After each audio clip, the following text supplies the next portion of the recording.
Chapter 21. In the early afternoon heat, Tyler paused outside a shop in the Nobles district.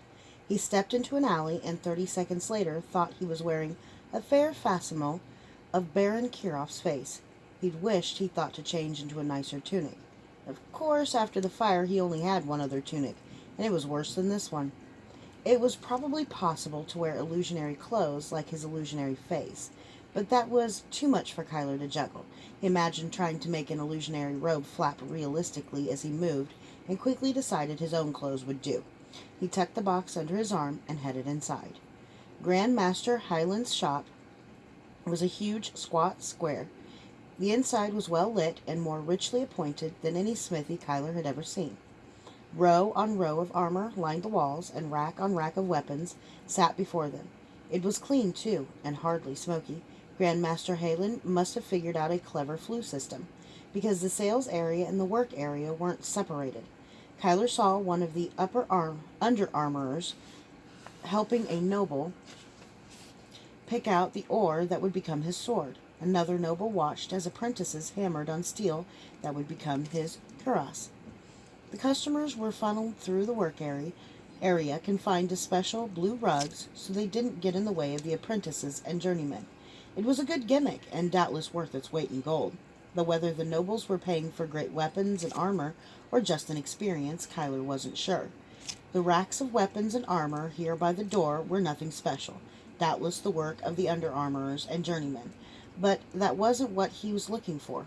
Kyler looked to the back and finally saw the man himself.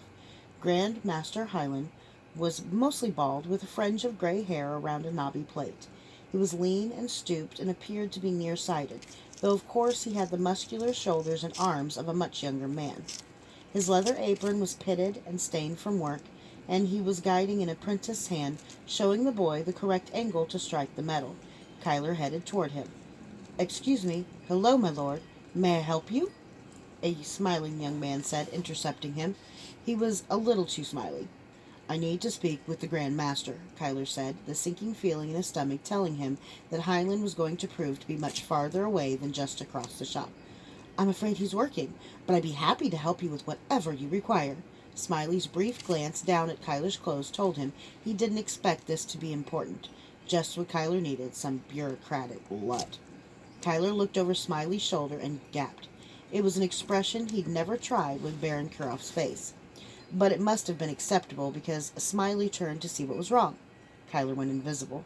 He felt like a bad child when Smiley turned around and saw no one was there. "What the?" Smiley said. He rubbed his eyes. "Hey," he said to a co-worker behind the counter. "Did you just see me talking to a fat, red-bearded guy?" The man behind the counter shook his head. "You seeing things again, Wood?" Smiley shook his head and walked back toward the counter, cursing under his breath. Kyler walked through the shop, invisible, dodging scurrying apprentices. He came to stand by Grand Master Highland's elbow. The man was inspecting a dozen of his under armor's swords that were laid out on a table for his approval. "The third one wasn't properly fired," Kyler said, appearing behind the smith. "There's a weakness right just above the hilt, and the next one's poorly tempered." Grandmaster Highland turned and looked at Kyler's feet, 2 paces outside the blue carpet. Then he looked at the weak sword. He tossed it into an empty red crate. "Werner," Haler said to a young man who was swearing at an apprentice, "that's the 3rd reject this month. One more and you're done." Werner blanched. He immediately left off cursing the apprentice. "As for this," Grandmaster Highland said to Kyler, gesturing to the poorly tempered sword, "you know what happens when you scatter diamonds in front of chickens? Tough poultry, valuable gizzards. It's a waste, son. This is for an army order. For 250 queens, for 100 swords. Some peasant sword swinger can spend more time with a whetstone. You know your swords, and I'm a busy man. What do you want?" 5 minutes. Privately. It'll be worth your time." The Grand Master raised an eyebrow, but acquiesced. He led Kyler up the stairs to a special room. As they passed Smiley, the young man said, You can't. Grandmaster Highland cocked an eyebrow at the young man. Smiley's greasy smile withered. "Don't mind that," Highland said.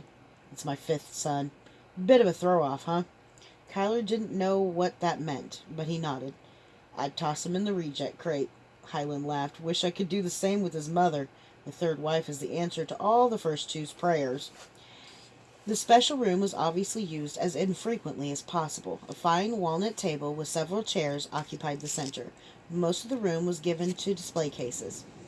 Fine swords and expensive suits of armor filled the room like an elite guard.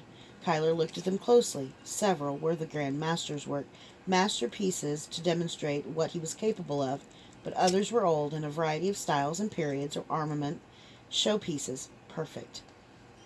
"You're down to 3 minutes," Highland said, squinting at Kyler. "I'm a man of special talents," Kyler said, sitting across from the man. The Grand Master arched an eyebrow again. He did have terrifically expressive eyebrows. Kyler ran his fingers through his red hair and changed it to dirty blonde. He passed a hand over his face, and his nose grew sharper, longer. He scrubbed his face as if washing it, and the beard disappeared to reveal lightly pockmarked cheeks and sharp eyes. Of course, it was all show. He didn't have to touch his face, but this man seemed to appreciate demonstrations. Grand Master Highland's face went dead white, and his jaw dropped. He blinked rapidly, and his voice came out as a croak. He cleared his throat. "Master Starfire? Galen Starfire?" "You know me?" Kyler asked, stunned. Galen Starfire was the hero of a dozen bards' tales, but the face Kyler was wearing was Durzo Blent's. I was just a boy when you came to my grandfather's shop. You said you might come back long after we'd given up on you. Oh, sir, my grandfather said it might be in my father's time or mine, but we never believed him." Disoriented, Kyler tried to think. Durzo was Galen Starfire? Kyler knew that Durzo hadn't been known by the same name for 700 years, of course, but Galen Starfire? That name hadn't even been mentioned among all the others that Aristachos had claimed for his master. It sent a pang of grief through Kyler. He hadn't known, and some smith in Carnarvon had. How little he knew the man who'd raised him, the man who'd died for him. Durzo had turned bitter by the time Kyler had known him. Who had he been when he'd been Galen Starfire 50 years ago? Kyler suspected he could have been friends with that man. "We've kept it a secret, I swear," Grandmaster Highland said. Kyler was still disoriented. This man, who was old enough to be his grandfather, who was at the height of his fame, was treating Kyler like he was an immortal, nearly a god. "What can I do for you, my lord?" I don't, Kyler said. "Please, don't treat me differently because of your grandfather. I just wanted you to take me seriously. I didn't think you'd remember that. I didn't even remember you. You've changed quite a bit," he smirked to seal the lie. "And you haven't changed at all," Halen said, stunned. All right," he said, his eyebrows wagging up and down in quick succession as he tried to pull himself together. Well, what are you looking for?" "I'm looking to sell a sword." Kyler drew Retribution off his back and laid it on the table. Highland picked up the big sword appreciatively in his thick, calloused hands, then immediately sat it down. He stared at the hilt, blinking. He ran his fingers over it, his eyes wide. "You never drop this sword, do you?" he said. Kyler shrugged. Of course he didn't. Still looking like he wasn't sure he was awake, the Grand Master spit on his palm and grabbed the sword again. "What'd you—" A drop of moisture wicked off the hilt onto the table. Grand Master Highland released the sword and opened his palm. It was completely dry. He gave a little cry, but he couldn't take his eyes off the sword.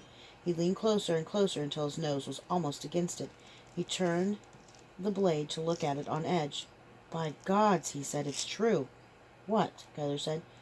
"The coal mattresses. They're perfect. I'll bet my right arm every last one has 4 links, don't they? The blade's a perfect diamond, my lord. So thin you can barely see it, but unbreakable. Most diamonds can be sheared with another diamond, because they're never perfect. But if there are no flaws anywhere, this blade is indestructible. And not just the blade, the hilt too. My lord, if this is... I thought your sword was black."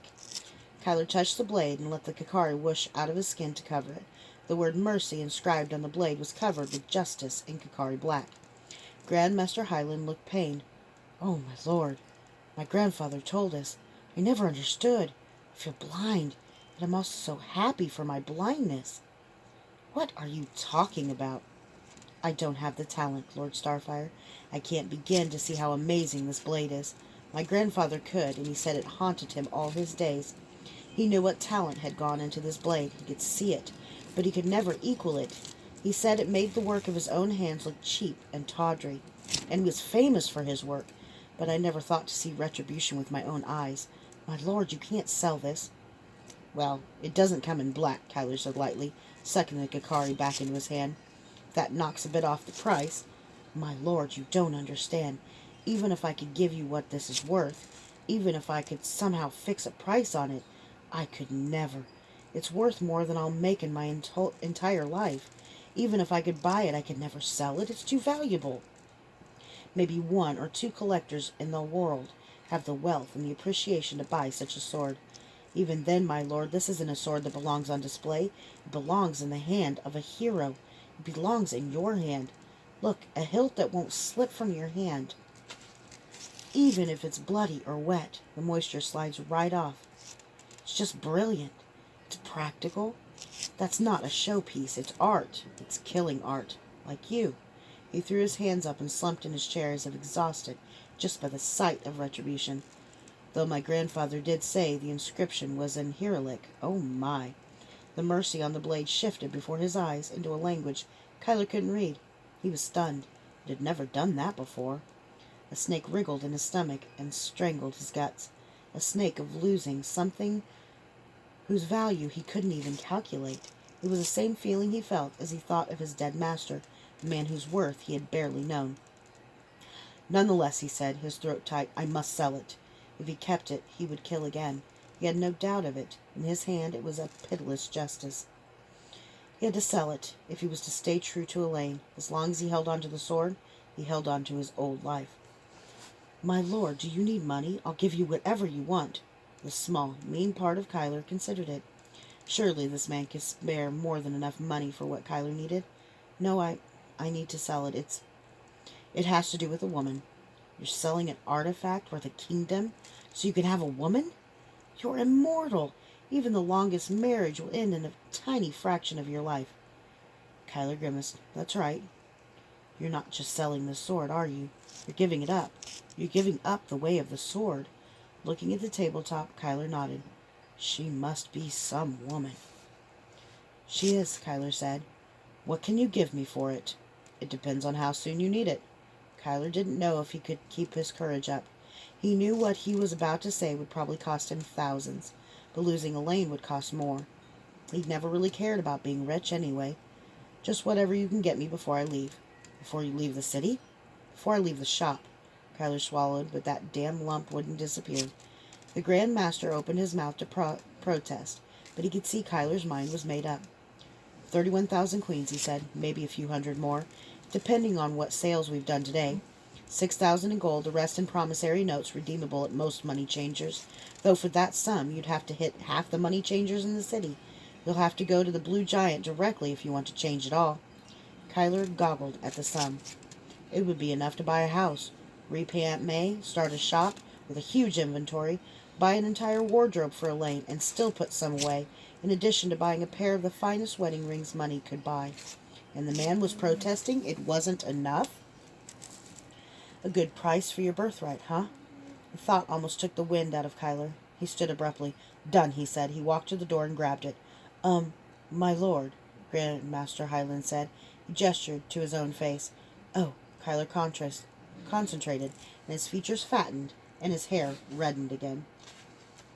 Within 5 minutes, a still stunned Smiley had helped load a chest of sovereigns, worth 20 queens each, and watched as his father put a thick wad of promissory notes on top of that.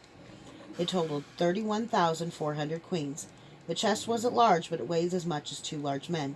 The Grand Master called for a horse, but Kyler asked if they would put 2 broad leather straps on it instead. Journeymen and apprentices stopped to watch, but Kyler didn't care. Smirking, Highland attached them himself. My lord, Highland said, finishing with the straps, if you ever want it back, it's here. Perhaps in your grandson's time. Grandmaster Highland smiled broadly. Kyler knew he shouldn't have said it so loudly. He shouldn't have waved off the horse. He didn't care. Somehow, it just felt so good to be speaking with a man who knew something of what he was and wasn't afraid of or disgusted. Even if the man did think he was his master. But then Kyler was probably more like Galen Starfire than Durzoblint had been anyway. It felt so good to be known and accepted. He didn't care that he was being reckless. With a surge of his talent, Kyler hoisted the chest onto his back. Open gas filled the smithy. The truth was, it was almost too heavy to carry, even with the talent. Kyler nodded to Grandmaster Highland and walked out. "Who the hell was that?" Kyler heard Smiley ask. "Someday, when you're ready, I might tell you," the Grandmaster said.